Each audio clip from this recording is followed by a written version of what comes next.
You're listening to Voices of Customer Experience. I'm your host, Mary Drumond, and on this podcast, we shine the spotlight on individuals who are making a difference in customer experience. We also proudly bring you the very best of customer experience, behavior economics, data analytics, and design. Make sure to subscribe or follow us on social for updates.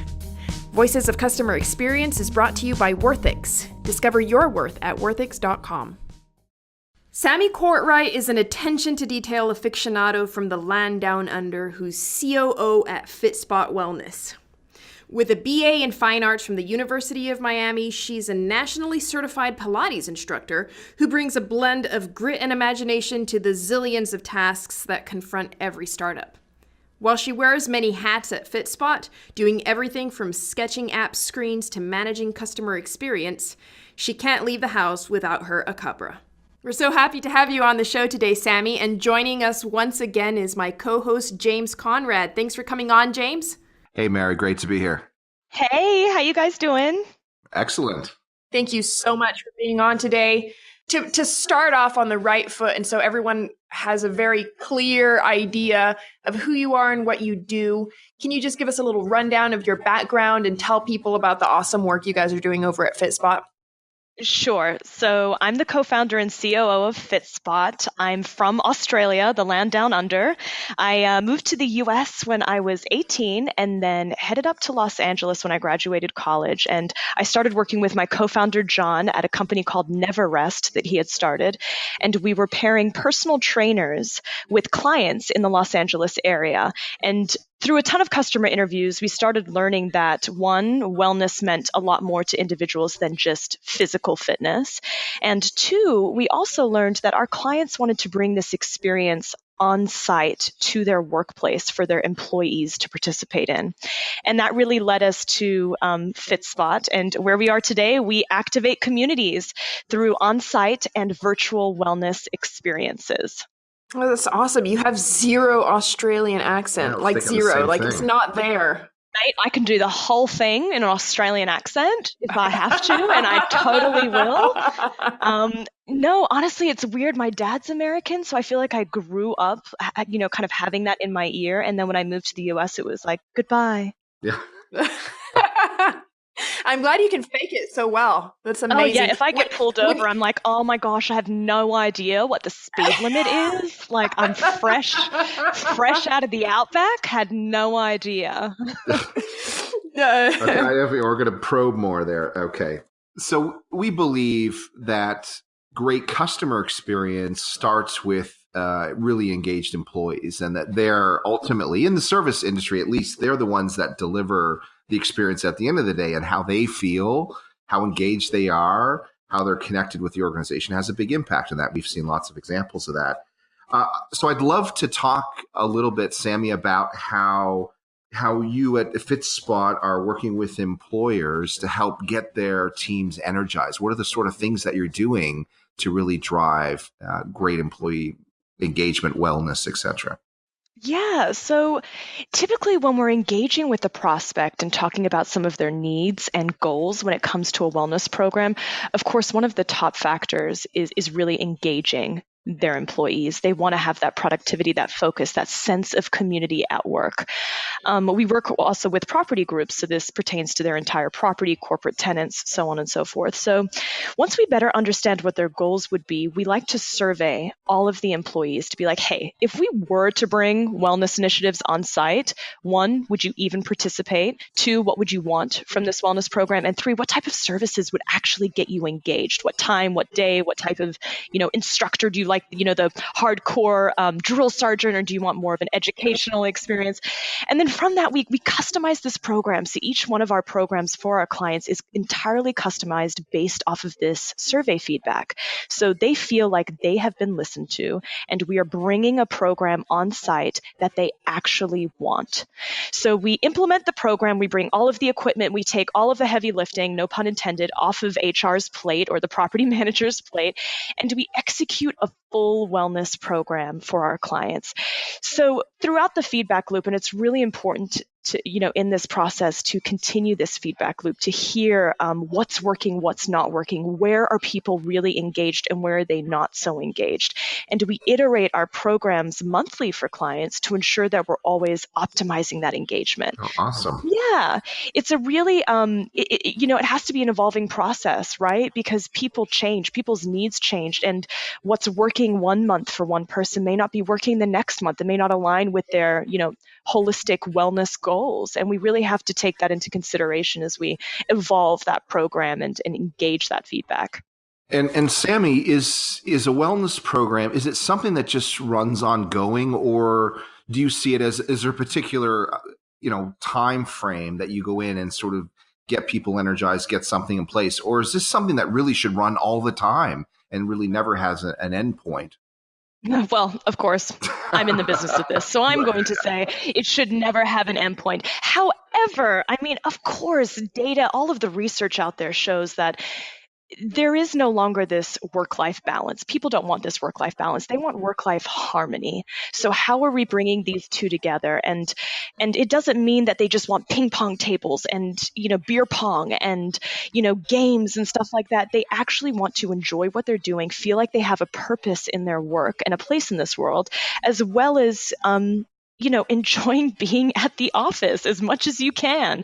So I believe that it should be an ongoing initiative, and it shouldn't actually even be an initiative. It should be woven into the fabric of every company. Right. So it's not treated as like this, perk, trendy, cool, we've got yoga. It should be, no, we have this because we know that it's effective and it will garner the results that we need to not only engage but retain our employee population. No, that's actually really interesting. Do you find that this, I don't know, success, or you've got more clients in kind of startup businesses that are starting now, and like you said, it's woven into their concept of what their company should be like? Or do you find that more conservative or longstanding or enterprise brands are also kind of adhering to this idea of having a culture of wellness within their organizations? I would say a combination of both, to be honest. When you're dealing with the startups that get it, we receive responses like, when is Vinyasa Yoga Flow happening today? So they really understand what is wanted from a wellness program. And that includes, financial wellness, mental wellness, physical wellness, nutritional wellness, all those different pillars that we really like to focus on at Fitspot. However, where we truly as a team feel a lot of gratitude is when we're walking into establishment that may have never even offered those types of experiences. So we do work with a lot of construction companies. We work with service-based industries where these individuals are really labor intensive, and going in and doing those stretch breaks, going in, giving a lunch and learn about the better snacks they could have on, during their snack time, like anything that we can do that improves the wellness, teaching individuals how to lift up things and put them onto trucks effectively. That basic ergonomics is life-changing. And the type of feedback we receive from those individuals is of such gratitude and appreciation that it really makes you feel pretty kick-ass, to be honest. So I would say a combination of both. People get it, and then the people that don't understand that they need to get it, and they're making the right steps in the right direction. So maybe like the workforce, maybe younger workforce of startups, people who have worked mostly in startups or, younger companies, they kind of expect that. And it's more of this, if you don't have it, then it's an issue versus, oh, wow, you have this? Great, perk style. Is that it? Did I get it right? Yeah, definitely. If you go into any, relative startups, website, and you see their perks, what they offer, what you get when you work at this company. The list does look similar across many different businesses because they know what they need to incorporate in order to attract and retain and motivate individuals to come there.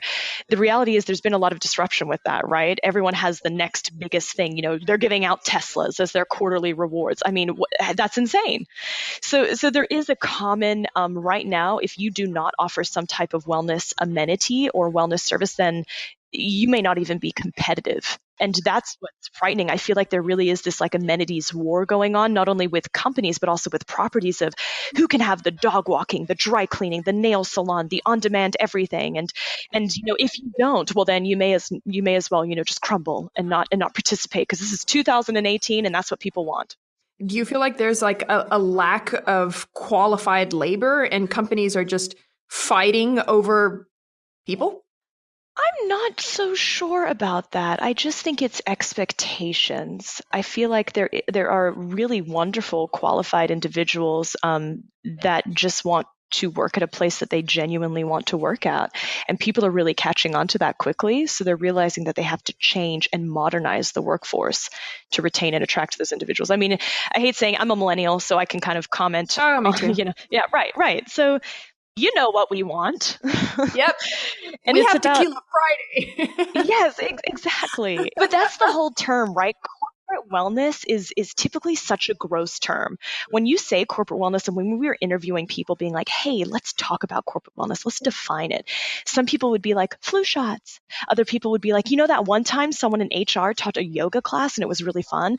And then someone else would be like, a biometric screening. We were like, whoa. One, isn't this totally a fragmented market where you have to go to different vendors for different solutions? And two, this is so antiquated. Let's make it fun. Let's make it relevant. Let's make it what people want today. And that's where Fitspot is today, is really being that singular provider of all wellness needs for the modern workplace.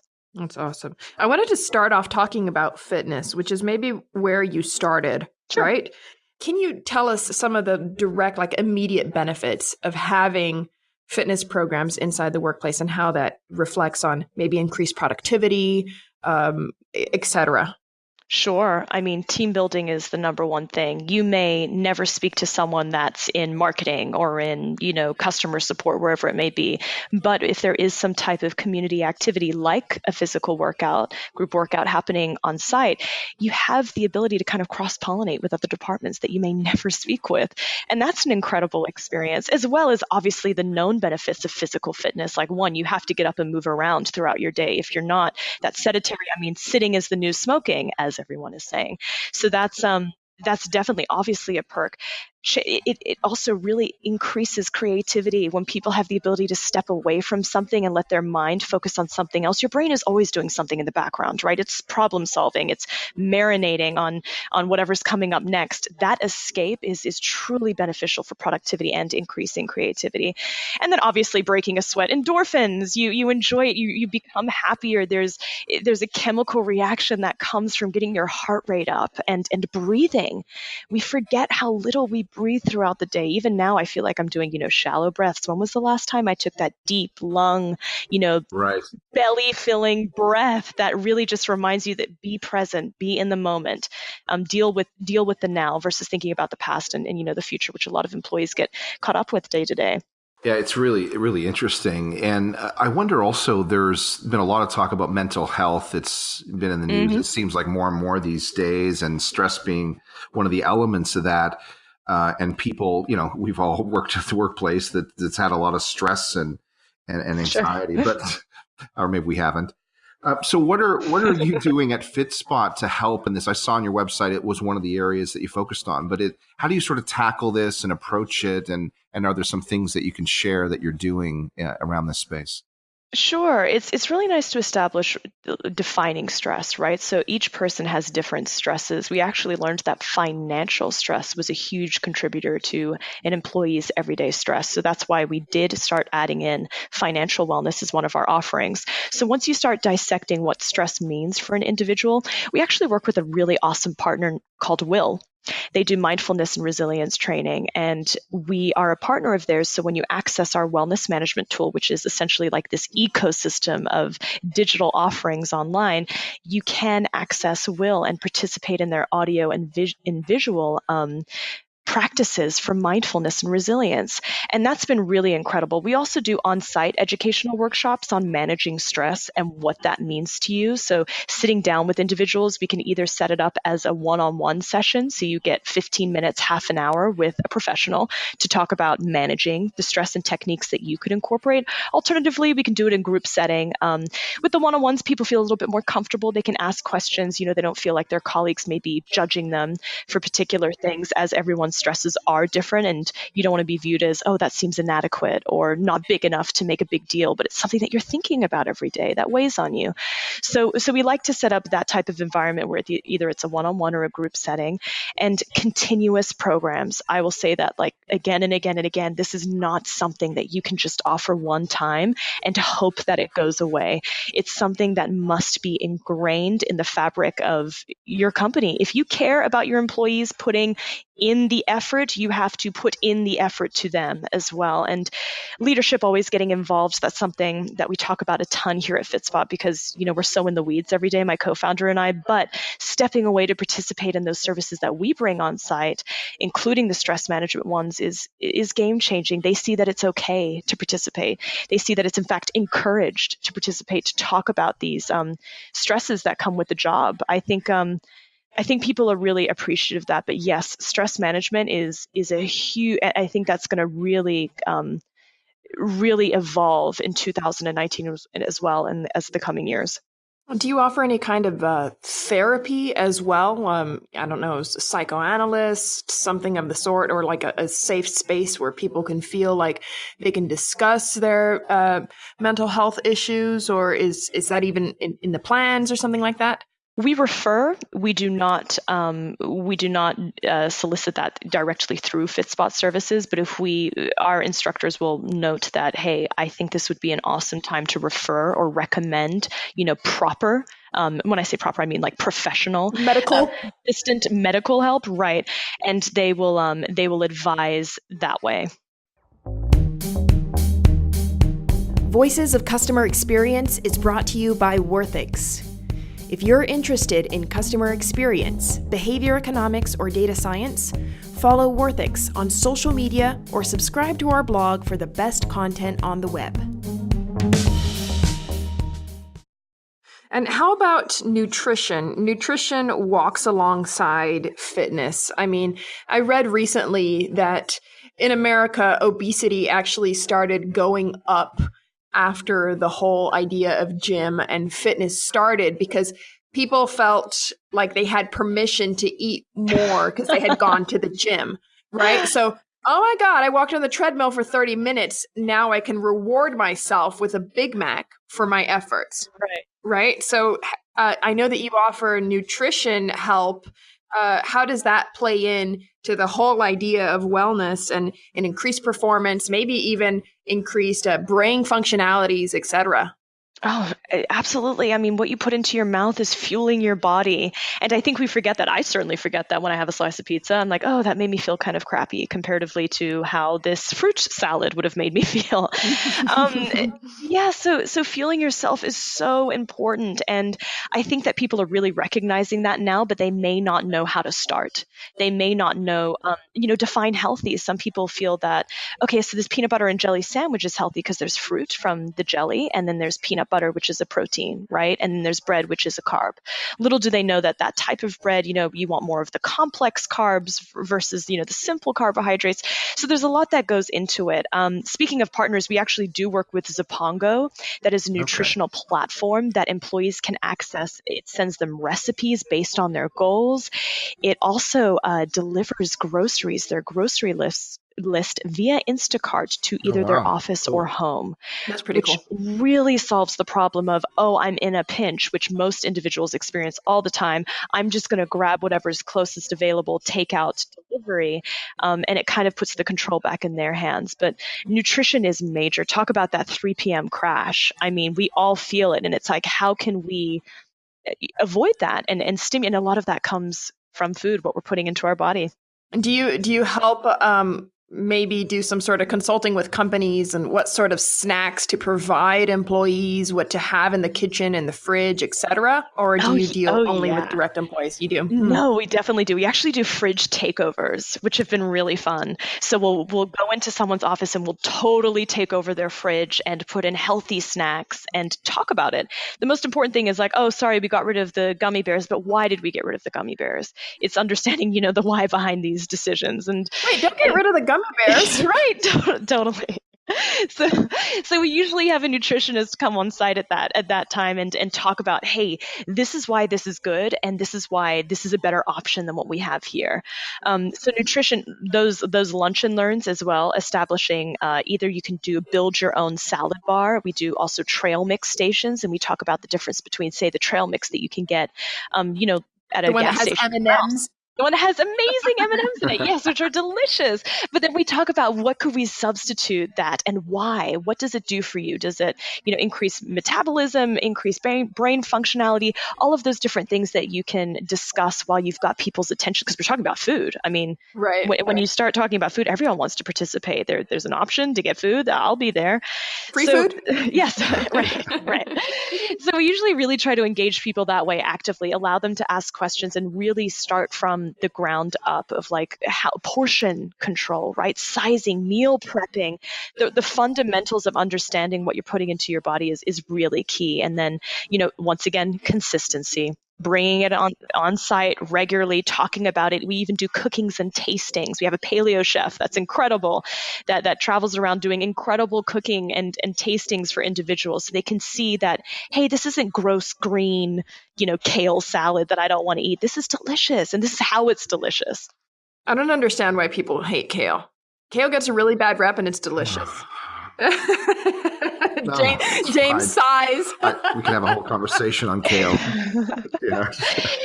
I know. It had a very big comeback. It was like Brussels sprouts. Brussels sprouts had the biggest comeback. People were like, I'm going to put a total. Favorite thing for Thanksgiving. Totally. And they're like, just add bacon. And I'm like, no.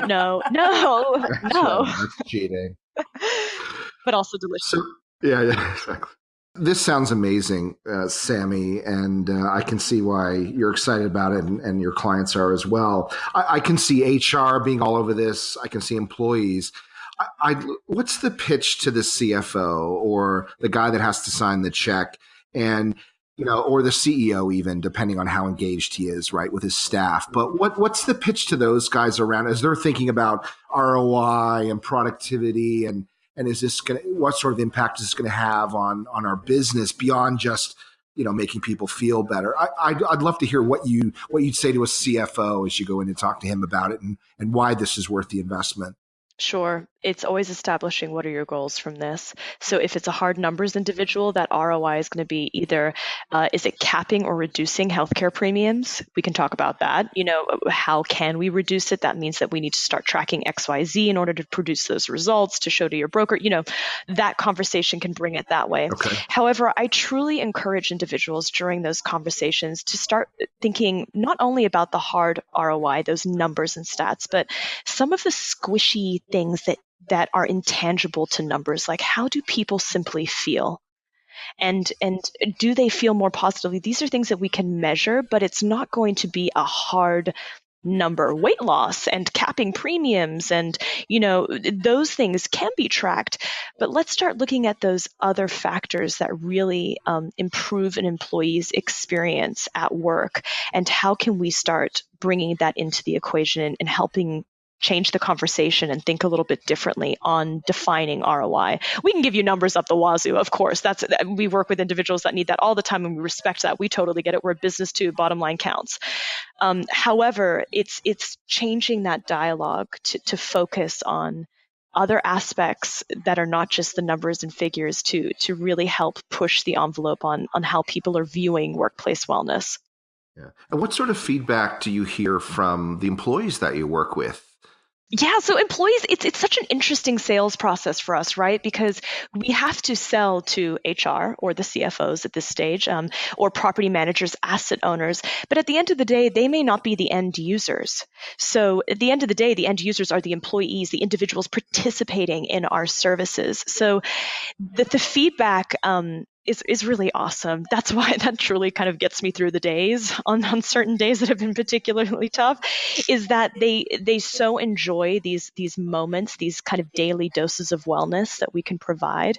And that really keeps me keeps me moving through this. Of course, we're a service-based industry, and you can bleep this out, but shit happens, and we deal with that, whether that be a service wasn't executed in the way that an individual wanted it to be, and we have incredibly high standards and expectations of our services and experience. So when that feedback is heard, we immediately address it. It's all about how you recover from that, but most of the time, it's positive and people are loving it. Yeah, that's great. Well, that's excellent, because I wanted to talk about that really quick, which is like the feedback that you do get from people. So looping all the way back to customer experience and the concept that especially frontline employees, people who work at call centers and the high stress environment, when they feel better, when they have that sense of wellness, when they feel like they belong in a corporate environment, when they feel like the company actually cares about their day-to-day experience, and this reflects positively on the way they're treating customers, on the way they interact with customers, on the way they perform their tasks. So, you might not have concrete case studies or the actual numbers that prove return or increase in customer experience due to what the work that you do with the employee experience. But what is some of the stuff that you've heard, like feedback from the employees themselves or from leadership, about how this is reflecting positively on the way employees then interact with customers? Yeah, so what's great is that we do actually work with a lot of those remote offices, because, HQ tends to have all these perks and benefits. However, it's how are you getting this out to the remote employees that may not have access to those types of services regularly. So when we do work with those individuals, similar to the service-based industries and the construction industrial side, they're really grateful for the experiences that we can bring on site, and receiving the emails and the testimonials from clients that say, I feel more positively about my job since Fitspot has been implemented, is exactly the type of feedback that we really enjoy hearing. And especially from HR or office managers that are responsible for, say, those remote employees in call centers. The energy, that's something that we consistently hear about. There's been a change of energy. People are bouncing into the office. They're excited for when, people wait for the instructors to show up on site. And when they get there, they're posting it on social media, they're high-fiving. There's this sense of community and camaraderie that comes together. And certainly that must be reflected in the performance of the work that they're doing, therefore the experience they're delivering to their customers. And do you feel like at any point, leadership of corporations, especially large corporations, tend to overlook the frontliners or people that deal directly with the customers, or like you said, people in the industrial part or that work inside of the plants, et cetera? Do you think they tend to be overlooked most of the time in wellness programs? I think they do. However, the forward-thinking companies, like some of the clients that we do work with, are well aware of what they need to do to acknowledge that and move forward and maintain, being current with the times. However, yeah, I do feel like it's overlooked, and we forget that these individuals are really the cornerstone of America, right? They are doing, literally working their butts off to deliver a service and experience that we, expect on time, effectively, and, in the best condition, quality, and all that good stuff. I think that... And we'll actually change our perception of the company. Our interaction with these people is what's going to change or not, or improve or worsen our perception of the company, right? Mm-hmm. Yeah, absolutely. And do you feel like in the day-to-day, when you're pitching Fitspot to organizations and to decision makers, whether it's from a financial standpoint or from a leadership standpoint, do you feel like the people who do choose to move forward with you are very conscious of the importance of a amazing customer experience and how this will not only help in retention, but do you hear them discussing how this will also benefit customers? You know what? Because our service, or not our service per se, but the idea of workplace wellness is still relatively new, our entire sales process is a lot of educating along the way. So in fact, we challenge individuals to think that way, to think beyond just the, oh, cool, so we're doing a yoga class once a week on site, but what will that bring you? What will the results bring? What is the value behind this? So I want to say actually no, but we are challenging individuals to start thinking that way because this is still a relatively new space. Like I said, I think that people are really excited about that, but they're not 100% sure of what the results will bring them until they experience it. Oh, that's great. That's wonderful to hear. Sammy, this has been wonderful. This has been very insightful. And I really hope that this mentality spreads to other corporations as well, and that this becomes a kind of a best practice that is normal and basically expected, because I think it will make workplaces a better place. So thank you so much. And I'm really glad that you could come. Before wrapping, is there a way that people can contact you or follow Fitspot and listen to the message that you guys are getting across? Yeah, absolutely. We are live on all of the social media channels, and our handle is at Fitspot Wellness. You can reach me directly at email, Sammy, SAMMY, at fitspotwellness.com. Wonderful. Thank you so much. Thank you, James, for joining us once again. My pleasure. Cool. See you guys. Thank you for listening to Voices of Customer Experience. If you'd like to hear more or get a full podcast summary, visit the episode details page or go to blog.worthix.com/podcasts. This episode of Voices of Customer Experience was hosted and produced by Mary Drumond, co-hosted by James Conrad, and edited by Nick Gomez. Blog copy and summary by Emma Waldron.